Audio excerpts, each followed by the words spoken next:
बच्चों, आज हम आपको भारतीय दर्शन जो है हमारा बीए फर्स्ट ईयर का फर्स्ट पेपर उस पर चर्चा करेंगे, जिसमें हमारा जो चैप्टर है वो है वैदिक दर्शन। वैदिक दर्शन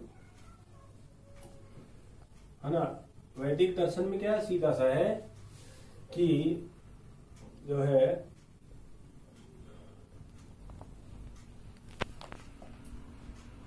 वेदों की जो रचना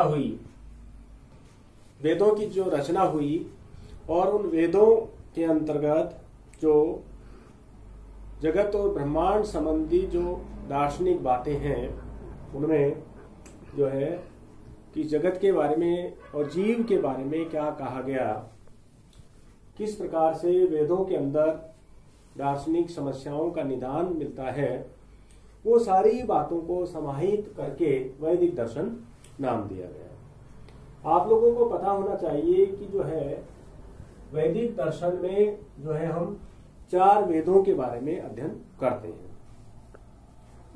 जो वेद है ये विद धातु से बना है। विद धातु से बना है।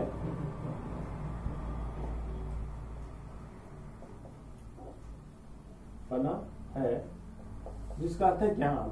वेद का अर्थ है ज्ञान अर्थात नॉलेज।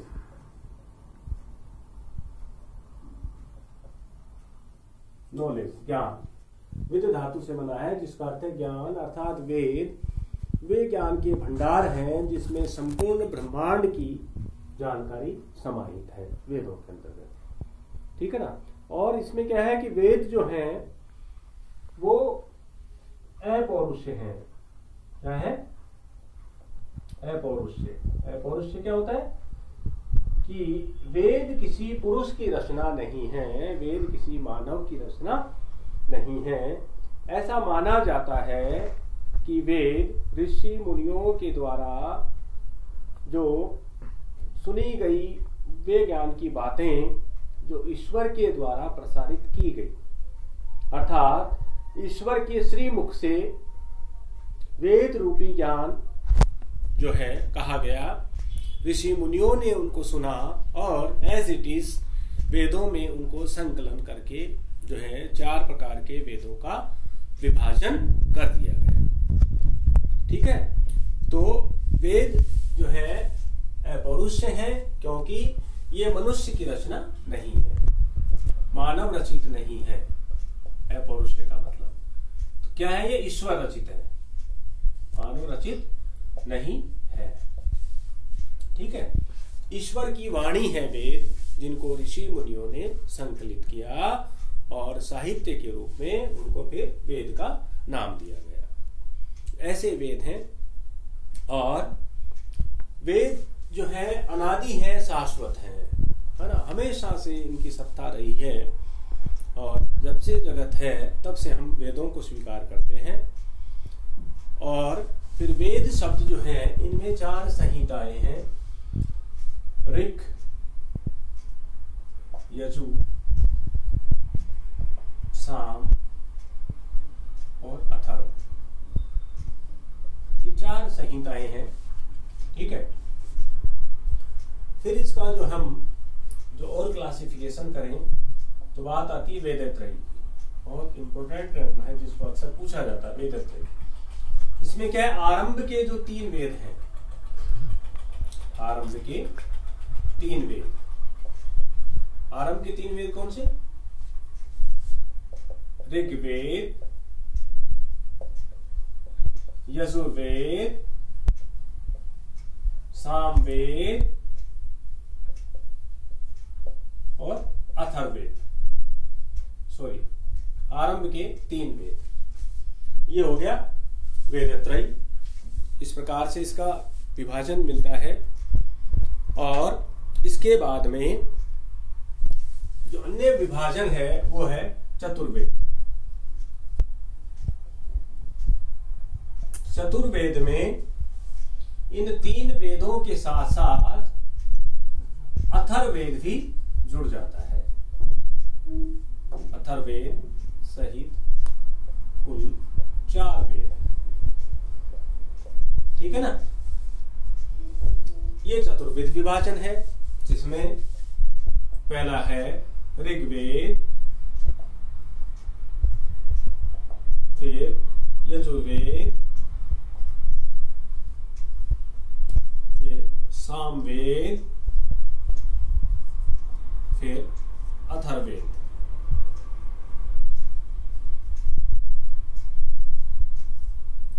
है ना। ऋग्वेद क्या है? वैदिक ऋचाओं से संबंधित, कि जो वैदिक जो ऋचाएं थी, अर्थात जो प्रार्थनाएं व जो स्तुतियां थी वैदिक देवताओं को प्रसन्न करने के लिए, उनको ऋग्वेद में समाहित किया गया। ठीक है ना। ऋचाएं,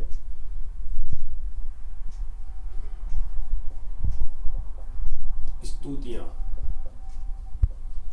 और प्रार्थना। ठीक है। और इसका जो उपवेद है ऋग्वेद का, वो है आयुर्वेद। ठीक है। फिर आता है यजुर्वेद। यजुर्वेद क्या है? कि यज्ञ के विधि विधान की, यज्ञ में प्रयुक्त की जाने वाली जो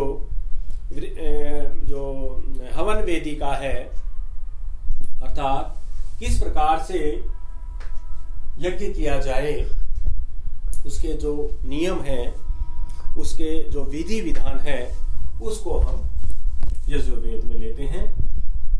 है ना। इसमें आ जाएगा यज्ञ के विधि विधान, और इसका उपवेद है धनुर्वेद। उपवेद है धनुर्वेद। फिर आता है सामवेद। सामवेद जो है वो संगीत से संबंधित, संगीत अर्थात वैदिक जो ऋचाएं थी, उन ऋचाओं को लयबद्ध होकर संगीतमय प्रस्तुति के साथ किस प्रकार से उन मंत्रों का उच्चारण किया जाए, वो आता है सामवेद के अंतर्गत। ठीक है ना। और इस सामवेद का संबंध संगीत से है। इस सामवेद का जो उपवेद है वो है गंधर्व वेद। गंधर्व वेद, ये इसका उपवेद है। फिर चौथा वेद है हमारा अथर्ववेद। अथर्ववेद, ये अथर्वा ऋषि से संबंधित होने के कारण, अथर्वा ऋषि से संबंधित होने के कारण अथर्ववेद कहलाया। और इसकी जो विषय वस्तु है वो है लौकिक कार्य, जादू टोना और तंत्र मंत्र। इस अथर्ववेद के विषय वस्तु हैं। अब इसका जो उपवेद है अथर्ववेद का, वो है शिल्प वेद। शिल्प। ठीक है। वेदों के साथ साथ इनके उपवेद भी होते हैं, इनको भी हमें जानना जरूरी है। तो ऋग्वेद, यजुर्वेद, सामवेद और अथर्ववेद, ये वेदों का चतुर्विध विभाजन है, जिसमें 4 प्रकार के वेद हैं। और वेदत्रयी में 3 प्रकार के वेदों को समाहित किया जाता है, जिसमें आरंभ के 3 वेद, ऋग्वेद, यजुर्वेद और सामवेद, इनको लिया जाता है। ठीक है ना। अब इसके बाद हम आएंगे वेदांत के ऊपर।